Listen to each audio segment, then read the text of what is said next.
On today's episode of the Reading List, we visit the extraordinary life of KM Panikkar, an Indian diplomat, historian, and thinker. Panikkar was what we would have called a Renaissance man. He was the founding editor of the Hindustan Times, a trusted advisor to the princely states, and independent India's first ambassador to China. In her new book, A Man for All Seasons, author and historian Narayani Basu gives us an intimate look into the life of this formidable man, and through his story, we get a peek into the complex choices and conversations that shaped the early years of post-colonial India. As a foreign affairs enthusiast, I thoroughly enjoyed this unrestricted look into how a newly independent India defined its place in the world. I'm excited to share this conversation with you, so let's get started. Hi Narayani, welcome to the Reading List. Hi Ashna, thank you for having me. I'm so glad we could do this. So am I. Okay, so to begin with, who was KM Panikkar, and could you please introduce him and his work to our listeners?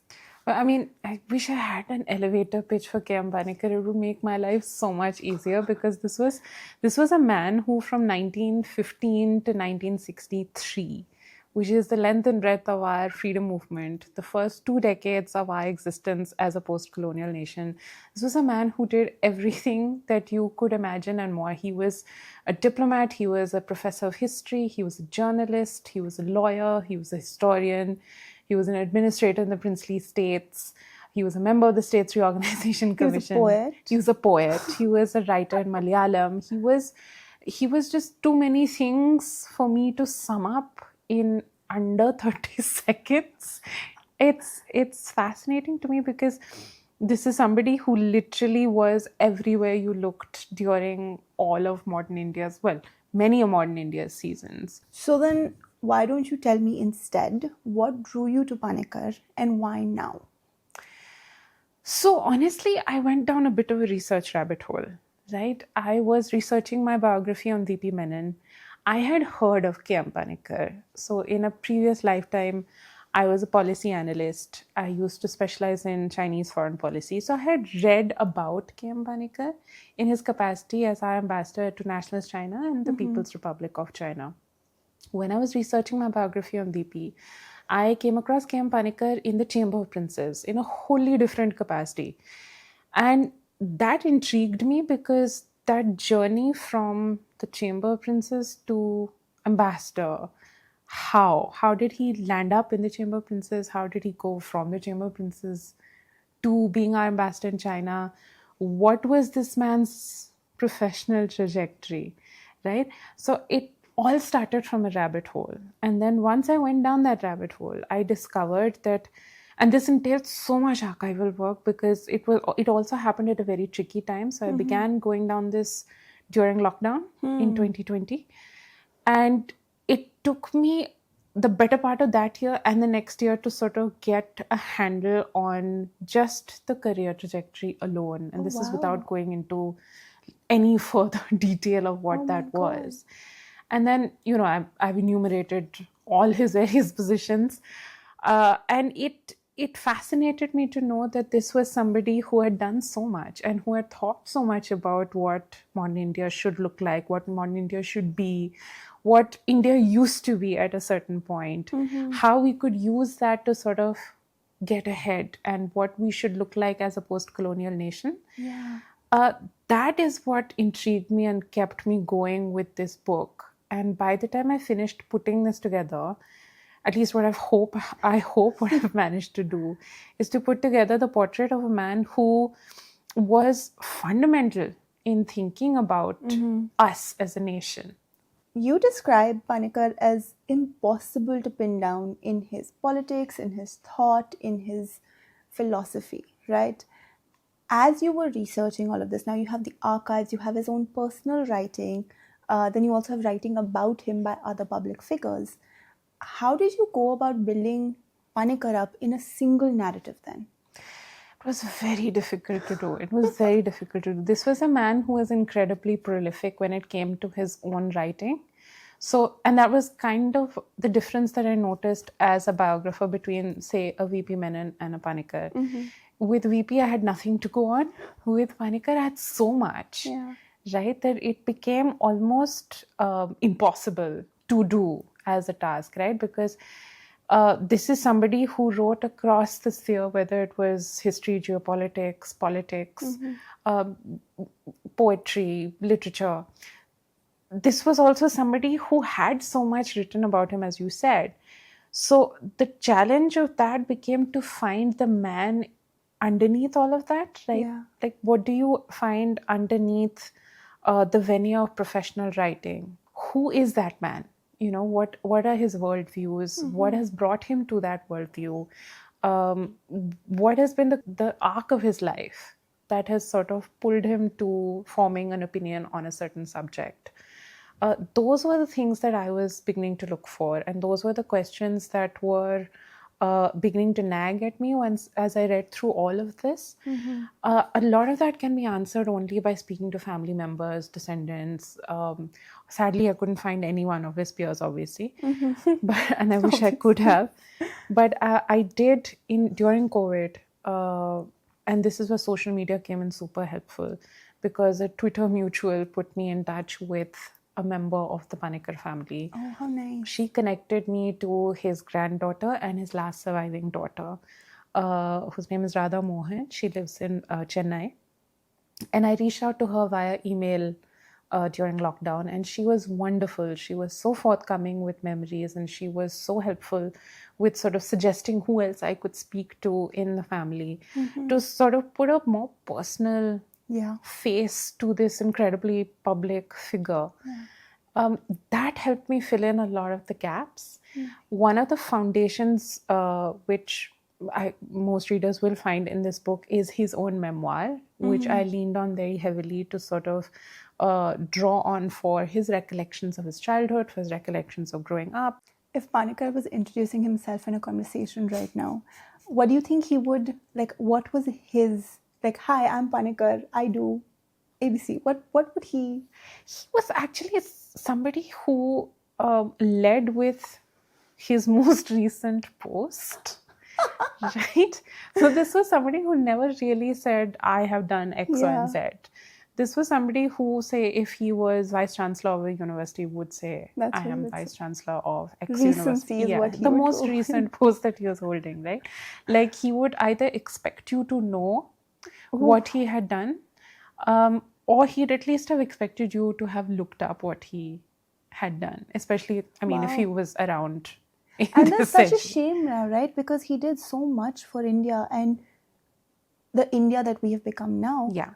As I was reading the book, it made me so angry that somebody with so much contribution in all parts of Indian life, and literally every state felt his influence, we forgot him. He's nowhere in public discourse. His contributions are nowhere in public discourse. And for somebody like that to enter a room and be like, I would assume you would know something about me. That was one like thing I felt really shameful about. Because I think if you felt that way, then my biography is doing its job. But I think what happened with somebody like Panikkar was that we remember him in bits. So, for instance, his contribution to our maritime policy. So he was the architect of our independent maritime policy, which is something he formulates in the 1940s when we're still a colony, when the world is still at war. And he's already talking about the importance of post-colonial India having a strong maritime policy. That's something the Indian Navy remembers today. So you still hear about it in Project Mawsum, for instance. So you have echoes of Panikkar in different spheres. So if you're a constitutional lawyer, for instance, you remember Panikkar's role in sort of shaping the federalism debate in the 1930s. If you're a foreign policy person, you remember him obviously as our ambassador in China, in Egypt, and in France. Similarly, if you work in some areas of public policy, you'll remember his work with the States Reorganization Commission. So it's very piecemeal. Public memory of him has been very piecemeal. It's not been comprehensive. And this is not to say that my book is comprehensive. I don't think any portrait of anybody is comprehensive. But I think what I wanted to do with that is to do exactly the opposite of what you're saying, right? Like, we remember him in bits and pieces and in flashes.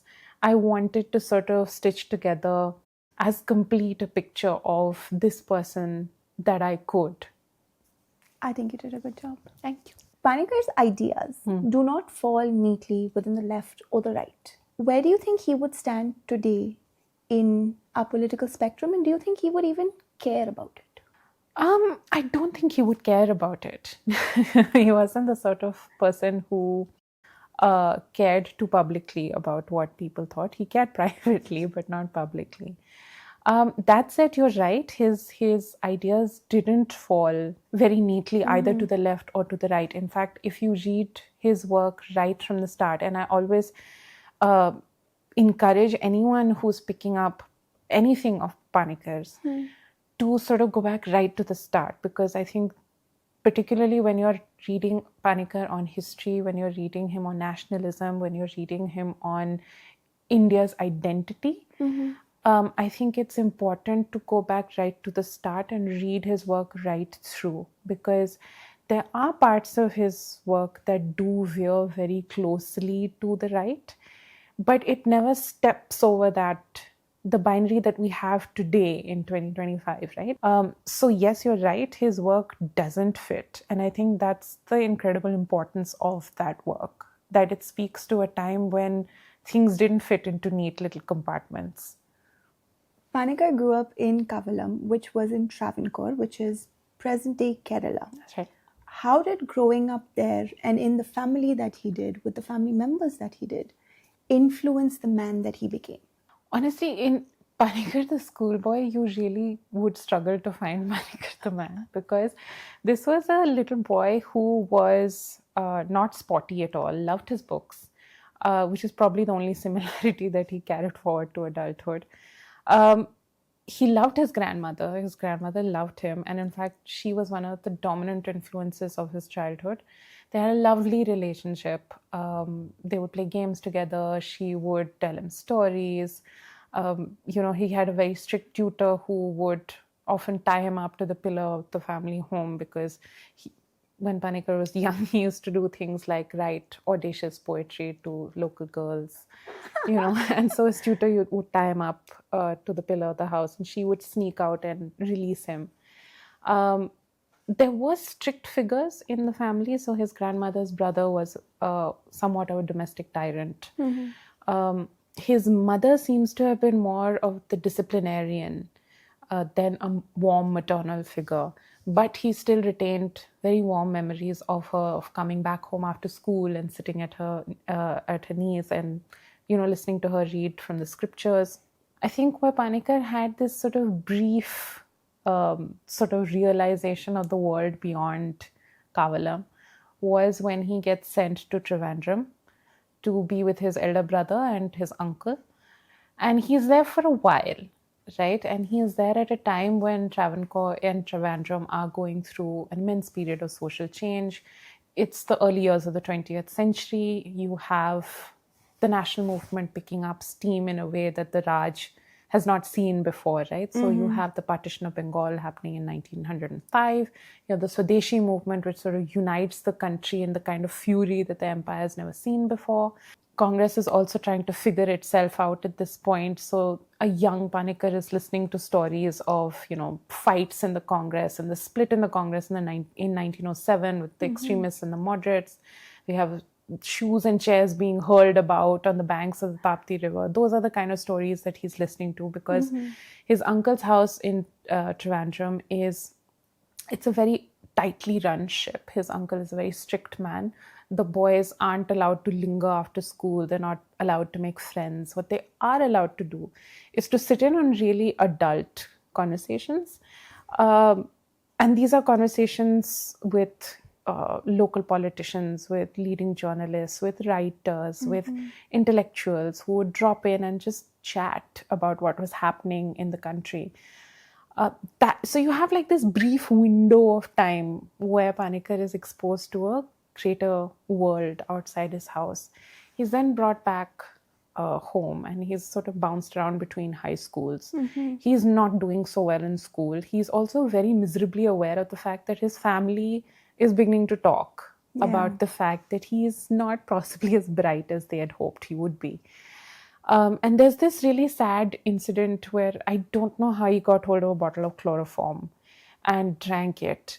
It caused him to pass out, and he comes to and finds his family clustered around him. His grandmother is in tears, and so there's this botched attempt at suicide as well. And you see this very moody, sensitive, miserably, feeling inadequate little boy who is growing up into a young man who is equally unsure, right? And it's around this time, and it's 1914 now, that his brother, who has gone abroad, his brother is in Edinburgh at this time, training to be a doctor. And his brother writes home and says, look, send him out to me, I'll take care of him.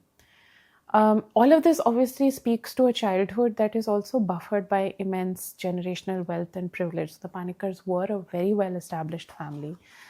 So he had that buffer also, right? But it obviously doesn't take away from personal feelings of immensely low self-esteem and inadequacy. And that is the young man who comes to England in 1914 when the world is sort of at the cusp of war. Oxford was a shock to Panikkar's system, but it was also like a saving grace for him, right? What role do you think his time there, and specifically his time with the Oxford Majlis Society, how did that shape him as the public intellectual and thinker that he was going to become? I think it was foundational, because he arrives in England at a point when England itself is going through immense unrest. There's a lot of social unrest, economic unrest, workers are on strike, there's a suffragette movement on, the Home Rule Bill for Ireland going through Parliament at this point.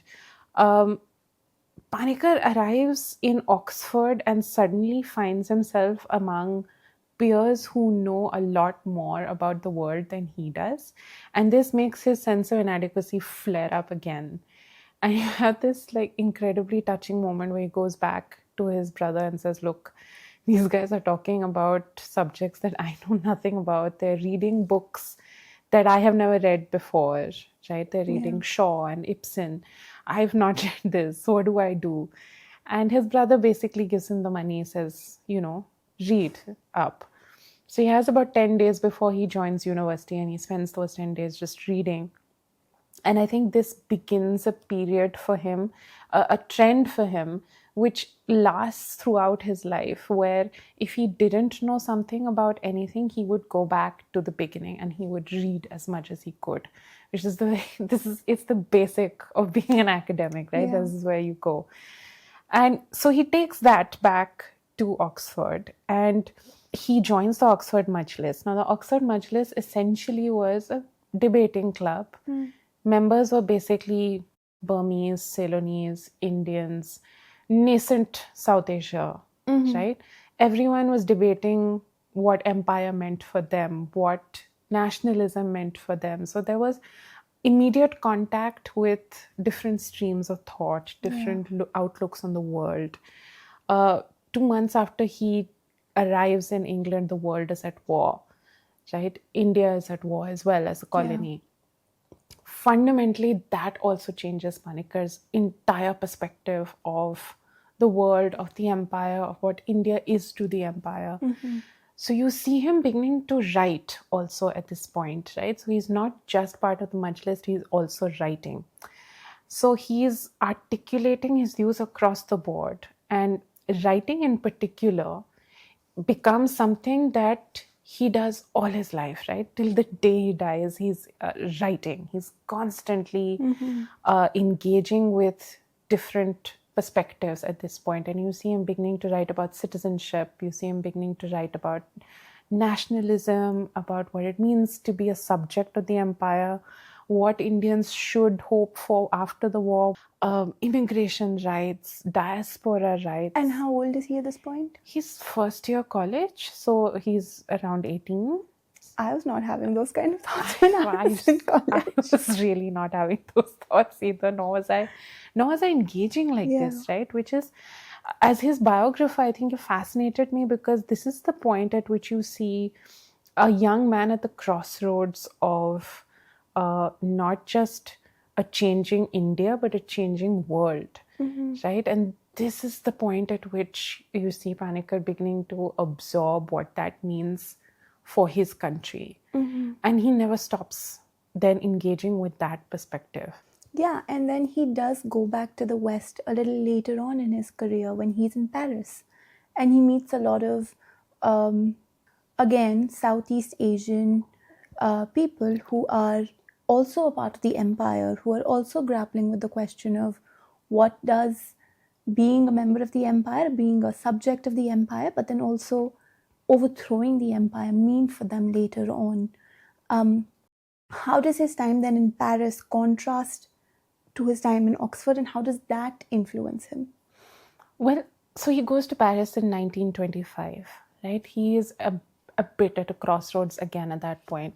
In fact, the whole arc of the early 1920s is Panikkar sort of hopscotching between professions. So he's first a professor at Aligarh Muslim University, tries his hand at journalism thereafter, is the founding editor of the Hindustan Times also somewhere along the way, right? So he's sort of looking to, I know this sounds silly, but he's looking to find himself, I think. Yeah, throughout, yeah. And he is now fresh out of a job at the Hindustan Times. He's been advised to go abroad, train for the bar. Which is why he finds his way first from London to Paris. He's traveling around the continent as they did in those days. As they did. Very common. And honestly, I think, the Paris chapter was one of my favorite chapters to write as his biographer, because it was such a really cool time to be on the continent at that point, because Paris was buzzing. It was this glitzy, glamorous city. You had Josephine Baker, who was this famous cabaret dancer who had performed in Paris, completely nude and wearing the skirt of fake bananas, right? Just before Panikkar had arrived. You had famous artist Picasso setting up studios in Paris. You could find Hemingway drinking whiskey in the cafe. Casual. So it was a great setting for that, but it was also the complete opposite in lots of ways. So it was the underbelly of empire, so to speak, at that point, because dissidents from all the colonies of the empire across the world were finding their way to Paris at this point. So you had people from Tokyo, from Central Asia, from Southeast Asia as we know it today, Vietnam, China, all finding their way to Paris, all sort of discussing in low voices what they could do to contribute to the overthrowing of the empire. Nobody seemed to care that France was also colonizing power. And when I was looking through the memoirs of people who were in Paris at that point, so historians like Kalidas Nag and Pramod Chandra Bagchi, all of them said, look, we didn't care about that. In Paris, we felt free to be ourselves. And it was just easier to discuss these things in low voices in walks along the Seine and in taverns. And most of Panikkar's growing sense that, okay, this is a much bigger world, right? And you zoom out, because also by 1925 to 1927, he'd also seen a lot of the national movement and what was happening in India at that point. So he'd seen Jallianwala Bagh, he'd seen the passage of the Rowlatt Acts, he'd seen the non-cooperation movement. He had rejected Gandhi in 1920 when Gandhi said, look, join the non-cooperation movement. He had been Gandhi's emissary in Amritsar at this point with the Akali movement. He'd seen the horrors of Chauri Chaura. So he had also come to Paris at a point when the national movement itself in 1925 was at a bit of crossroads itself. It was still figuring out which way to go. So he's bringing to Paris, and this is the difference, is that he's bringing to Paris a sense of what India was going through, a sense that clearly the Raj as it stood right now had to go. The question was now how to make that go, and what sort of shape did resistance take. And I think coming into contact with the kind of nationalists that he did at this point, because he was not just in Paris, he was also in Berlin. It was again another turning point for him, because he now zooms out and he starts looking at India in Southeast Asia. He starts looking at the fact that when colonialism ends, that has to include the freedom of both Asia and Africa. So in 1926, he goes to Beerville, which is essentially this country estate of this pacifist called Marc Saunier. And a little delegation goes with him of fellow nationalists from Southeast Asia and Central Asia.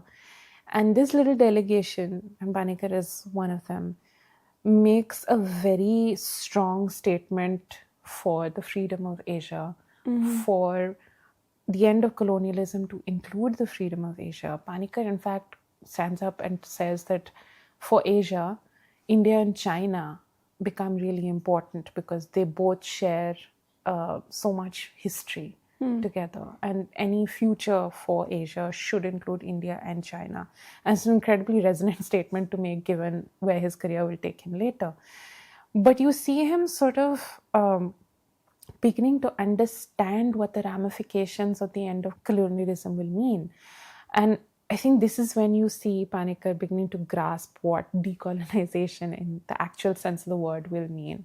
So in that sense, I think the 1925-27, very different Panikkars in Europe, very different points in their lives, obviously, but incredibly foundational as Oxford had been.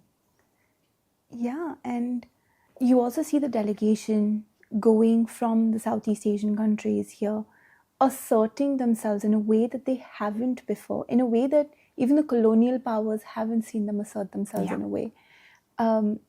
That was a turning point. Like, I guess he's also realizing that we are not just Indians within the British Empire. We are not just XYZ within the British Empire or somebody's empire. Now we need to think about ourselves and what our future without the empires looks like. Absolutely. I think this was also the beginning of his sort of trajectory as far as being a foreign policy Mandarin was concerned later. This is where it all started. Yeah. I want to shift gears a little now and talk about his time with the Chamber of Princes. How do you think his work with the Chamber of Princes prepared him for the rest of the assignments and postings that he was going to have?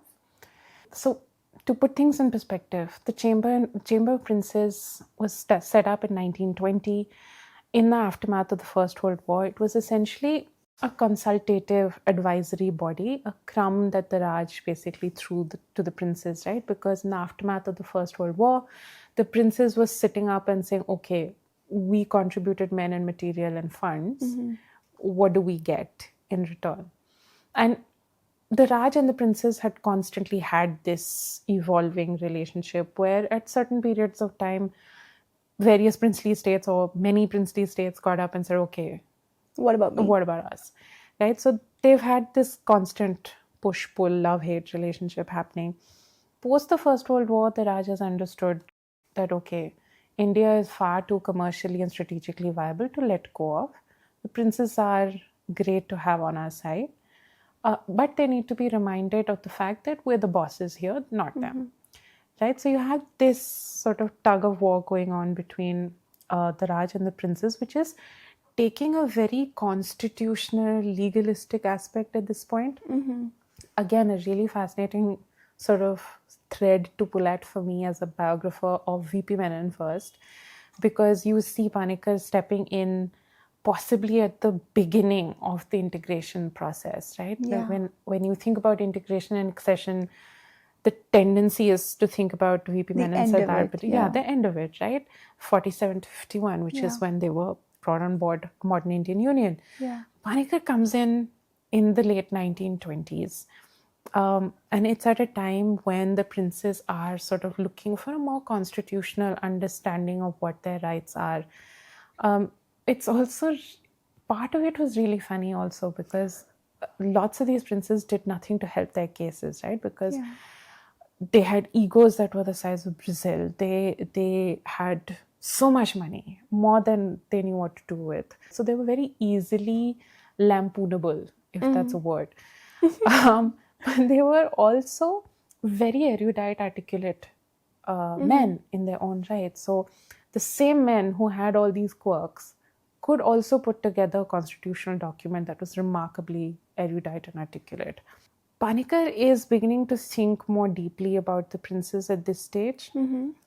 And to me, this is also another example of how his mind continues to evolve, right? So if you look at his writing on the princes in the 1920s, he's sort of sneering at them, right? He's saying they are riddled with backstairs intrigue, they are dominated by their zananas, what good are they? By the late 1920s, you see a Panikkar saying, okay, the princes need to be brought on board along with the provinces.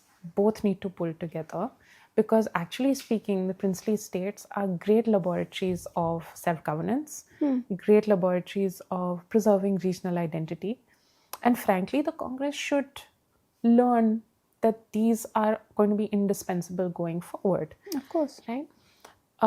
So you see a Panikkar beginning to sort of push for that. So, and this is also where his writing comes into great play at this point, because he's authored a book that essentially says this. Yeah. Right? Somehow he manages to get this manuscript to K.N. Haksar. K.N. Haksar was the advisor to the Maharaja of Kashmir. He was in London at the time because what was happening as a result of this tug of war between the Raj and the princes was that essentially a legal case needed to be made. The Raj had said, okay, we will set up an Indian States Committee. It will come out to India in 1928. You guys present your case for greater rights to us.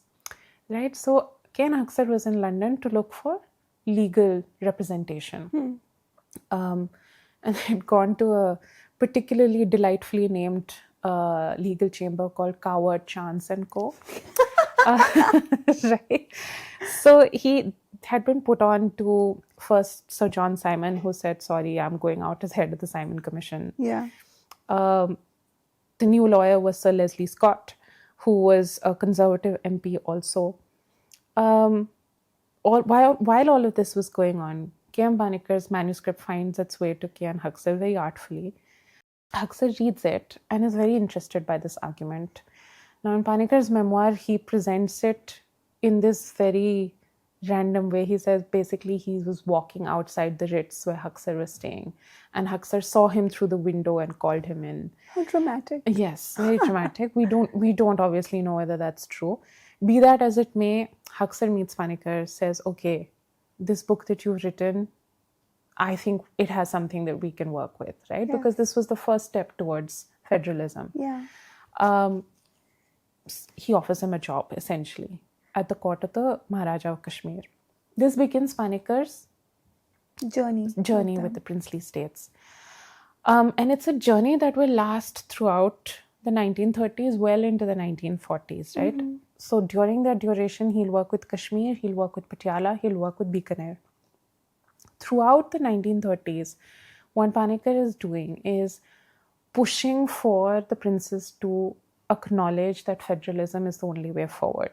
Yeah. This is not easy at all, because in the same way that V.P. Menon and Sardar Patel had to deal with this massive array of different egos and personalities and agendas, Panikkar has to do the same.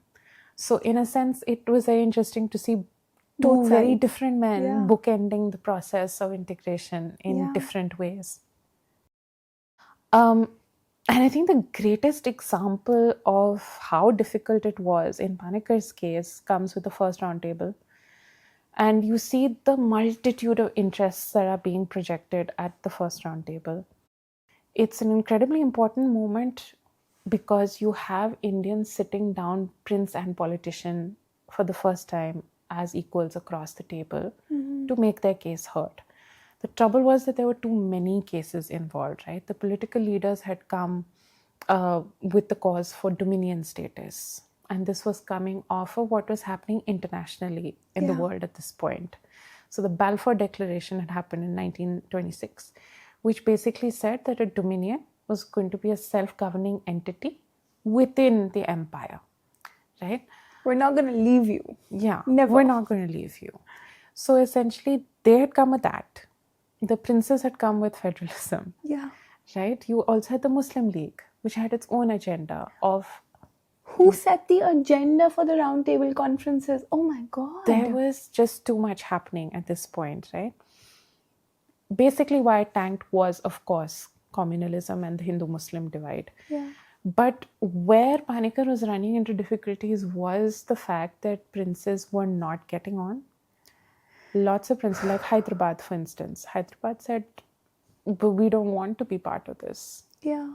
So, you had Patiala and Bikaner at loggerheads with each other because they didn't like each other. Oh God. Right? You had Nawanagar with his own agenda in the mix. You had C.P. Ramaswamy Iyer, who was the Diwan of Travancore, with his own agenda in the mix. Such a significant part of the book is his time with the princes.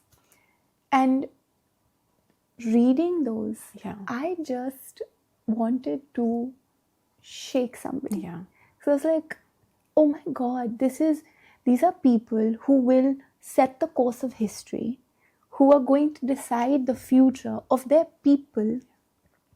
And you're just bickering about petty stuff. Yeah. Right? Yeah. And then this poor man, Panikkar, is in the middle, people managing. Yeah. So much of the time that he spent there was managing egos, managing personalities. And then the last 2 days when there's jaldi time left, let me write this legal document, which is going to be a rush job because I need to manage man-childs. So many man-children. But to answer your question, that's exactly what politics and diplomacy is, right? Because you have to be managing, man-children. Yes, exactly. But you're also managing egos and you're managing people with different agendas. You're rushing to put a document in place at the last minute. You're rushing to get different interests on board around a common table. How do you do that? It was frustrating to read. Yeah, it was frustrating to write also. However, what I did get out of this is anytime life got difficult or his professional life got taxing, his refuge was his writing. Yeah. Right? So what we got out of the princes being children was Panikkar creating beautiful pieces of poetry, of literature, of intellectual thought that is still studied and preserved and has influence and importance. Is there any one piece of work that he worked on while he was working with them that is of particular significance? He wrote many significant works at significant points throughout. It wasn't just at this particular decade, but you're right in that it was a stress release for him, right? And each work therefore held separate significance, should I say, right? So he was writing not just when he was under professional stress, but sometimes when his marriage was under strain, sometimes when he was going through a particular, he writes a very moving play right after the Maharaja of Patiala has died.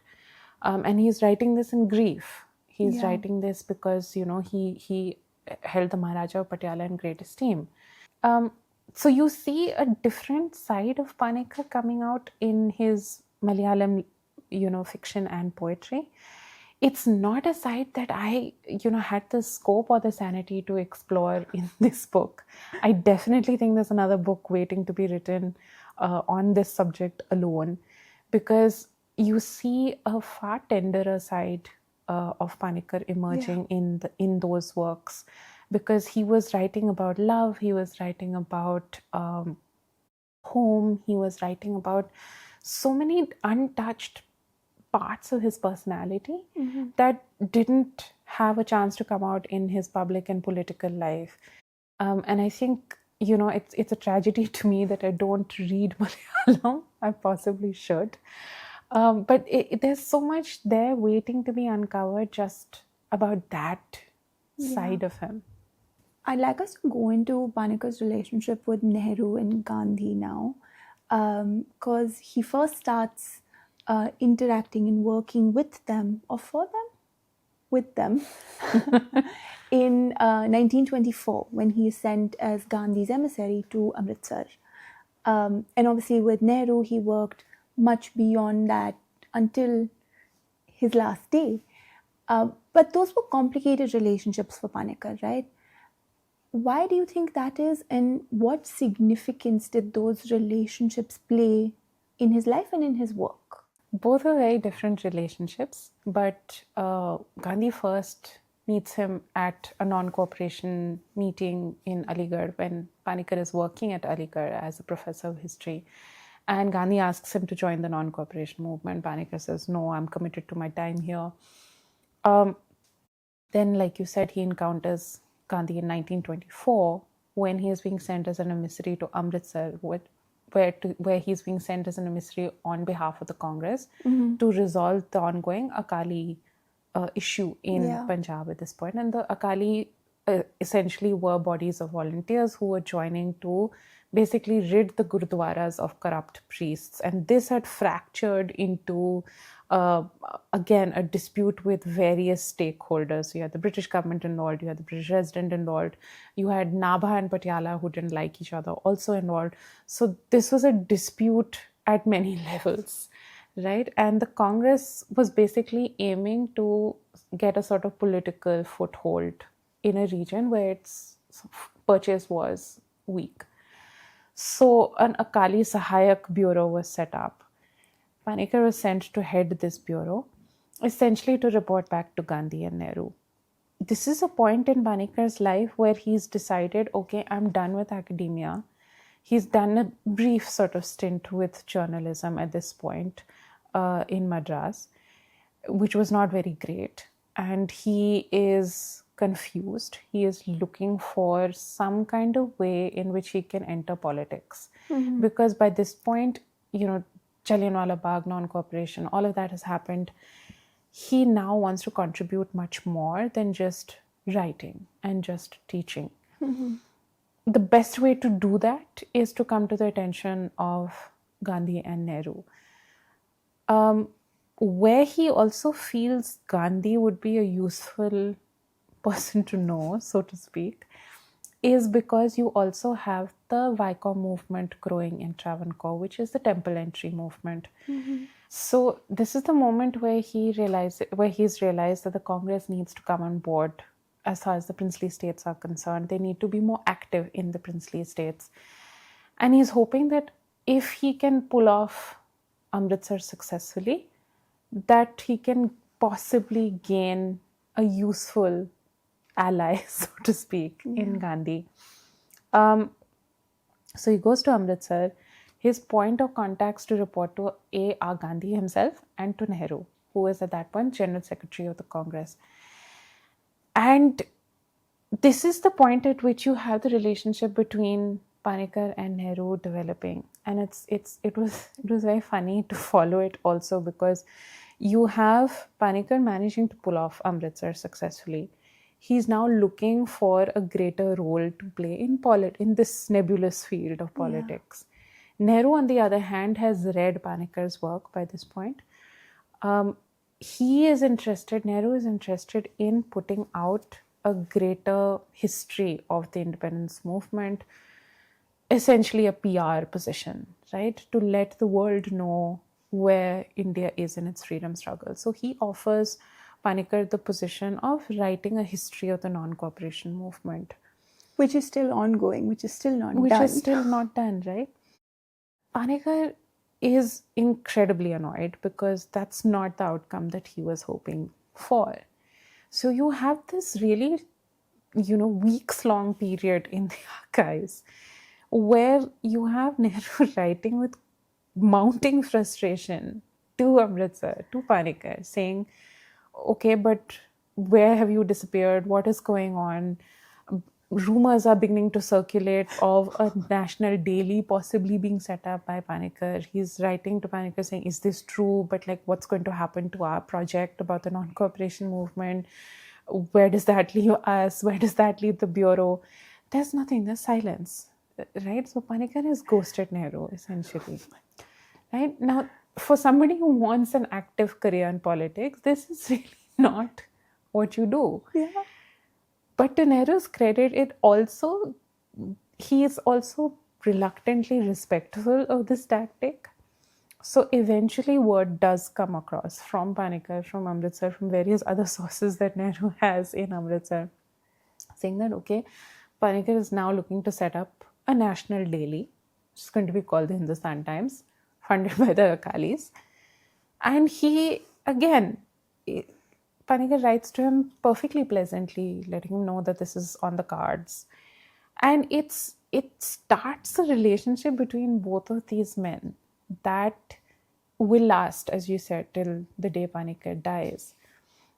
You see the sort of last interaction that Panikkar has with Gandhi at this point, because when the Hindustan Times is inaugurated, he's already asked Gandhi to come and inaugurate it and speak at the inauguration, right? And he's basically said, okay, Amritsar has been successful. This is what I'd like you to do for me. He's also, by this point, brought the goings-on at Viacom to Gandhi's notice also. So in terms of his relationship with Gandhi in particular, there's a lot of respect. There's a lot of acknowledgement of the fact that this is essentially the face of the independence movement. To have him on Panikkar's side for any cause that Panikkar might want to espouse is useful, right? So there's those twin aspects there. As far as Nehru is concerned, there's a lot of respect. I think Panikkar recognized in Nehru a mind that was as far-reaching and erudite and articulate as his own. You see a constant intellectual engagement between both these men. And it lasts through to the 1960s, through periods of immense controversy in Panikkar's life, through periods of immense disagreement and dissent as far as Panikkar's views are concerned on India, on language, on nationalism. There are many points, particularly from the 1950s onwards, where you see Nehru often publicly disagreeing with views that Panikkar holds, but also acknowledging that in Panikkar is a mind that is too fine to ignore. So even after a post as contentious as China was, for instance, you see Nehru constantly returning to Panikkar to seek not just advice, but also Panikkar's positions. He was still a man that Nehru sought out despite dissent. And I think especially for somebody who is writing this book in the 2020s, it was interesting to again be reminded of a time where dissent was possible, where you could engage very civilly and very respectfully with somebody whose views differed from yours, and still have respect for the other person. For somebody not just to be cancelled outright, right? And still hold space for that person's opinion, still allow for those person's opinions to exist alongside your own. I think that mutual respect formed the bedrock of Nehru and Panikkar's relationship, which was often contentious, but always respectful. That is also a beautiful quality that Panikkar had with his relationship with many people. I've realized throughout his life, he met many people who had many different views, often views differing from his, but he never dismissed any views. He learnt from all of them. He heard them out. He debated them. He considered the merits of them. And he always took something away from it, but never like outrightly dismissing anything, which you're absolutely right, would be so difficult for somebody to do now, because if somebody doesn't share the same opinions as we do anymore, especially in politics right now, we will vilify them and we will outrightly say, you're wrong, I'm not going to engage with you any longer. Which is a sad state of being for our politics. Absolutely. Given that we should have the same outcome and goals in mind, which is the benefit and the upliftment of our country and our people. That really breaks my heart now. We've alluded to the roles that Panikkar played on an international stage for India, right? He was our first ambassador to China. He was an ambassador to France. He was an ambassador to Cairo. But behind the scenes in all of this, in all of these places, there were very important world events happening. while Panikkar was in these positions. And he played a significant role in all of them. Can we unpack a little bit the role that he played in the Korean War, for example, or the Suez Crisis? Obviously, when China became a communist country, Panikkar was there. Can we unpack that a little? I think in terms of foreign policy and in terms of representing us, in a decolonizing world, in a world that's defined by Cold War, Panikkar was remarkably important for a number of reasons. I think we tend to, when we think of foreign policy, tend to think of him as our ambassador in China and the mistakes that he committed there. But as you said, there's immense work that he did behind the scenes, especially in Korea, in Cairo. In Korea, for instance, he was remarkably, and this was, to contextualize it a bit, this is occurring in 1950 on the 25th of June, when you have 8 army divisions of the Soviet-supported Democratic People's Republic of Korea invading the 38th parallel into the Republic of Korea. Again, a world of Cold War. The United States is remarkably alarmed at this. These are the years of the Red Scare. So the United States is running scared of communism at this point. Truman immediately ramps up air and naval power in South Korea at this point. China is freaked out, to put it simply, because it's barely a year after the Communist Republic has been declared. Tibet is on the boil with India. They hardly want America now at their doorsteps. For India, it's a completely curveball situation, because not only will it have immense impact on policy in Asia, but it's also a test of our non-alignment. For Panikkar, who is sitting there and reporting events that are about to occur, he is at this point at the heart of everything, honestly. So he's having to report on what's about to happen as far as China's invasion of Tibet is concerned. He's also being driven on Delhi's considerably ambiguous policy with regard to Tibet. Nehru is now, at sixes and sevens, because India is having to arbitrate, to put it simply, on behalf of China, because China is not part of the United Nations Security Council. So the only conduit between the West and China is India, right? This puts Panikkar in a remarkably crucial position at this point. And it's at this point that you have the director of the Foreign Affairs in China ministry in China coming to Panikkar in the middle of the night and saying, look, if American presence continues to ramp up, China will have no option but to invade in support of our friends in Korea. And Panikkar knows that Delhi doesn't want to be tangled in another war at all so soon after everything that's happened. He's reporting back to Delhi with this first-hand information. He says, please convey this to the Americans. If they continue doing this, there will be war. We can stop this if we let them know this. The Americans dismiss this intel because by this point, and this is again 1950, right? So you have 2 years of Panikkar having been present in China, having built up a reputation that is, for the Americans at least, not trustworthy, right? Because he's seen as somebody who is very close to the communist leadership. He's seen as somebody who is getting a first look in on appointments with Zhou Enlai and Mao. He's seen as somebody who is a stooge of the communist leadership. So any intel coming from him is seen as communist propaganda, right? And this is the point at which Dean Acheson, who is the Secretary of State at this point, coins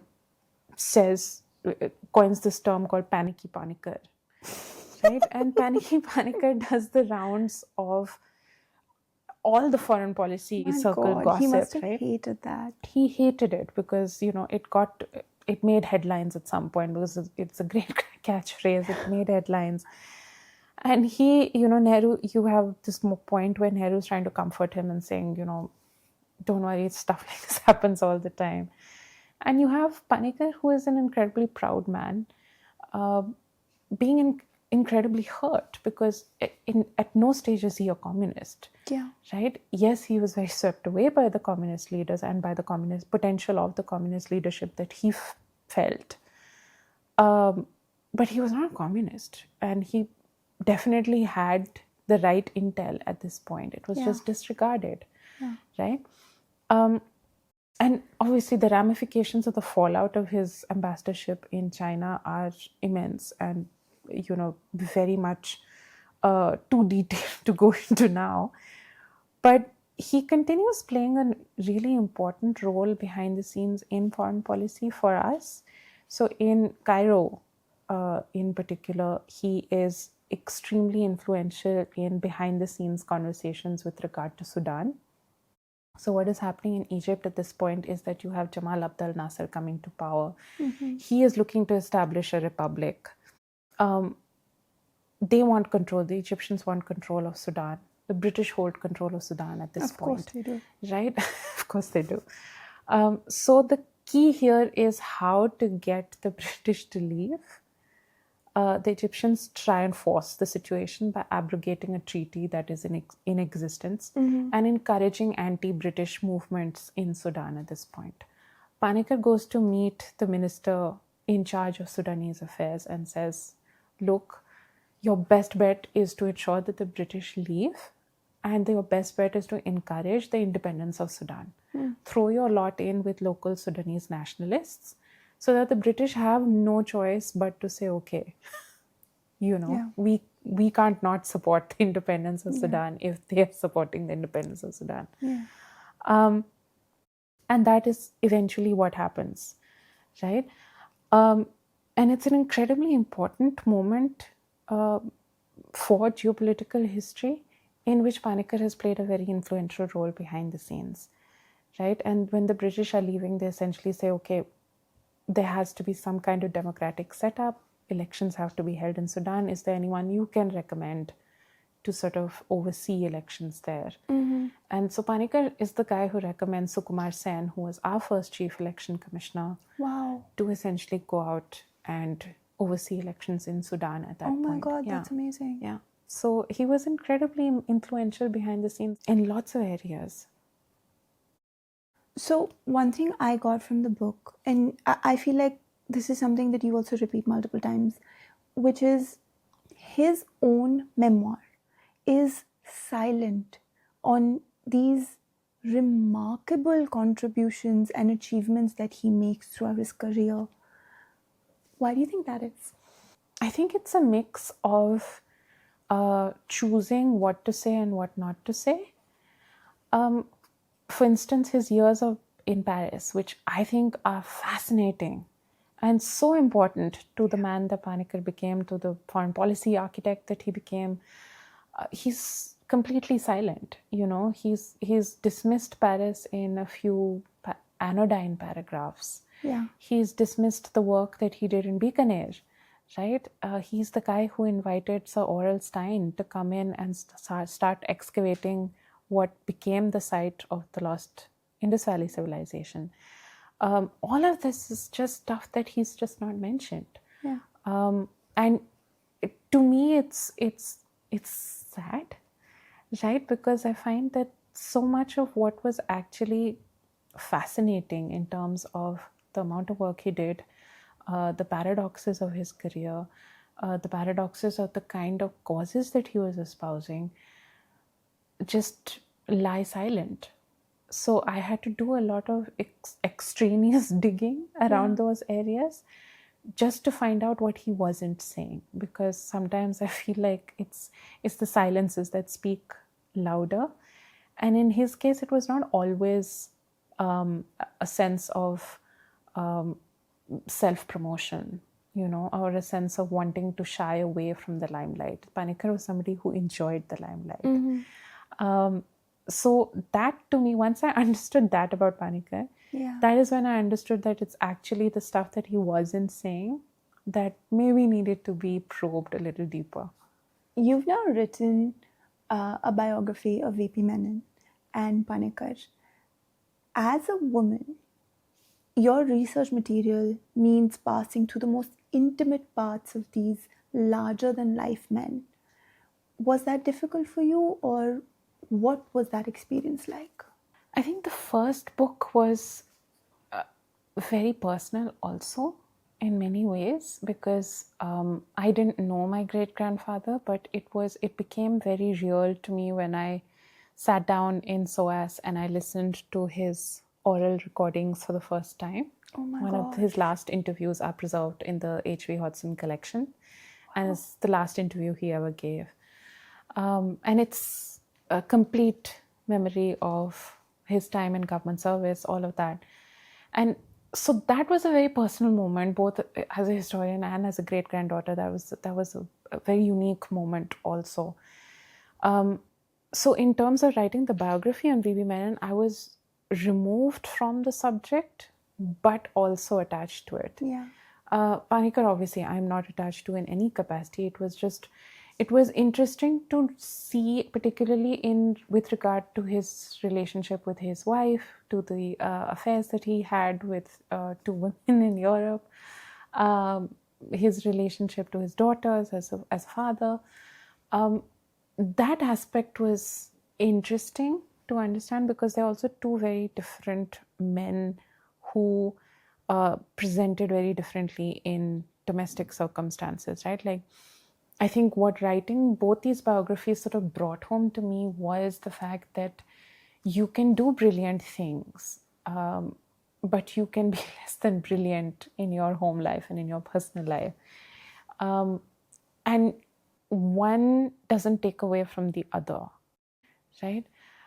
I think I haven't written yet about a woman. I would dearly love to, and I think my next one will be about a woman. I don't know who as yet, but I think as a woman, what this taught me was how men look at women, how they treat women, particularly of a certain generation, and how public life influences the family life. I know we always talk about the personal being political, etc. I think for both these men, they were so very different with how they were at home and how they were to the women they knew, that it was remarkable. So V.P. Menon, for instance, you have him going through an arranged marriage, which produced two children, two sons, one of whom was my grandfather. And suddenly that woman disappearing. So you have a complete excisement of a woman from this man's, From V.P. his Menon's recorded history, or like actually disappearing? well, from any kind of recorded history. There are no photographs, there are no documents, there are no letters, there's nothing. If these two little boys had not been born, Oh my this woman gosh. need not have existed, right? So it's only the presence of two Offsprings. who were very confused and traumatized also. Yeah. Right? And V.P. Menon apparently never spoke of that first wife. It was his second wife who became the Mrs. Menon. Wow. Right? So you have that. You have KM Panikkar, who, again, an arranged marriage to this remarkable woman whom I wish I knew much more of, because she truly was remarkable. She was essentially started out as this very shy, timid girl from Kavalam. The family had known for ages that these two would get married because it was an arranged marriage situation. She had never been outside Kavalam. She couldn't speak any English. She only spoke Malayalam. And she marries this man who is incredibly ambitious, who has no desire to be in Kavalam at all. And how she constantly has to adapt and reinvent herself. So I had much more information about his wife than I did with V.P. Menon's first wife, for instance.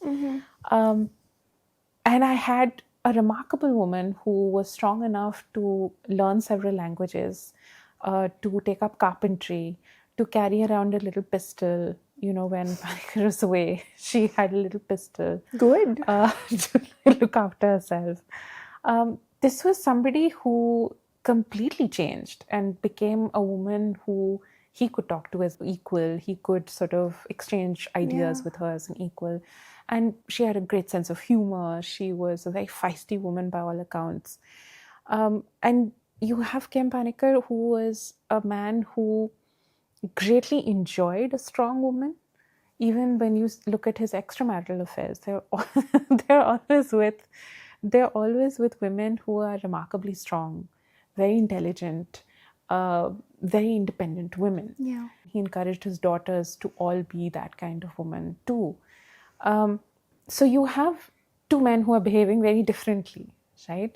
So it was an interesting sort of journey to understand how different men responded differently to the women in their lives.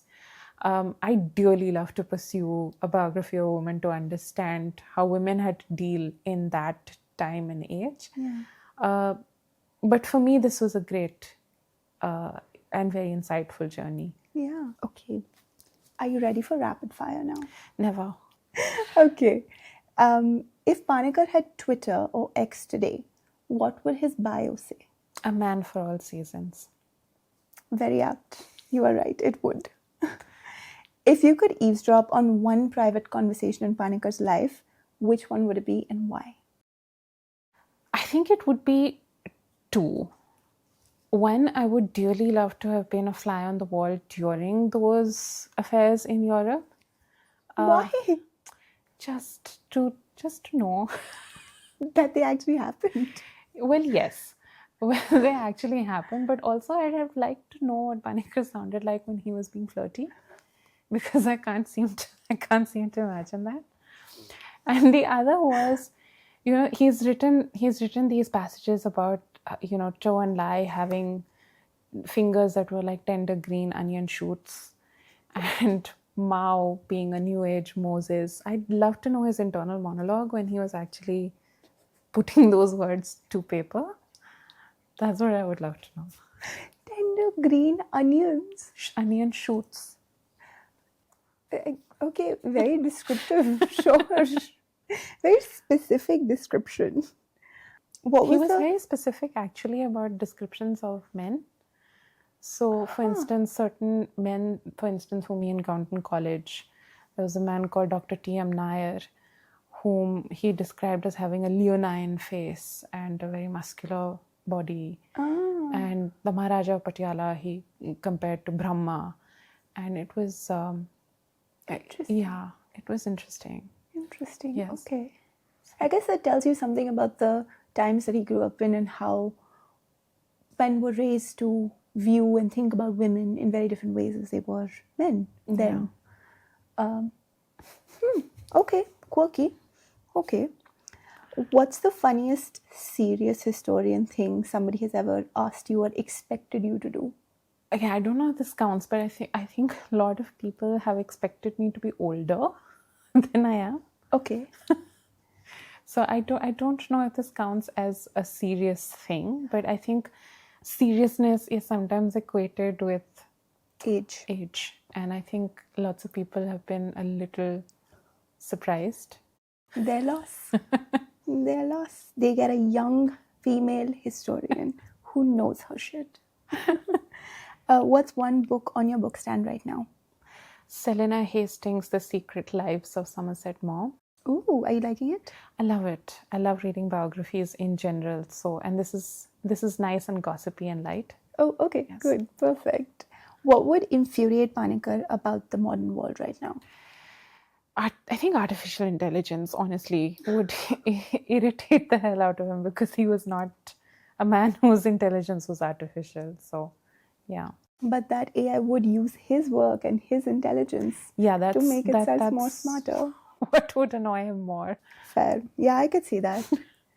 Okay, lastly, what's one detail that you were obsessed with during your research that didn't have to be in the book, but it is? I think there were so many lovely details about the princely states. There's this whole scene with the traveler Rosita Forbes. She's described this white darbar at the court of the Maharaja of Jaipur. And there's this beautiful description about how, pearls were on the floor and they were dripping from the clothes that he wore, and everyone at court was supposed to be dressed in diamonds and pearls and all of that. And there were details like this about all the princes. Yeah. And there were so many luscious details, so many crazy details that I had to leave out that I wished I could have kept, because honestly, I loved them. I loved them so much. Maybe you can do a separate book just on them. I possibly might have to, because really speaking, I loved it. I loved it. Oh my God. Okay, Yeah. done. I look forward to that one. Thank you. Thank you so much, Narayani, for this look into the man behind the book and the man behind the politics as well. This has been such a fun conversation. Thank you for having me, Harsha. I learned so much about him that I didn't already know from the book. So I'm glad that is my job done then. good. For our listeners and viewers, I really hope you enjoyed this conversation. And you're curious about Panikkar's life, I definitely encourage you to go pick up the book. It'll take you some time to get through. He did a lot, clearly, but you'll enjoy it. Bye.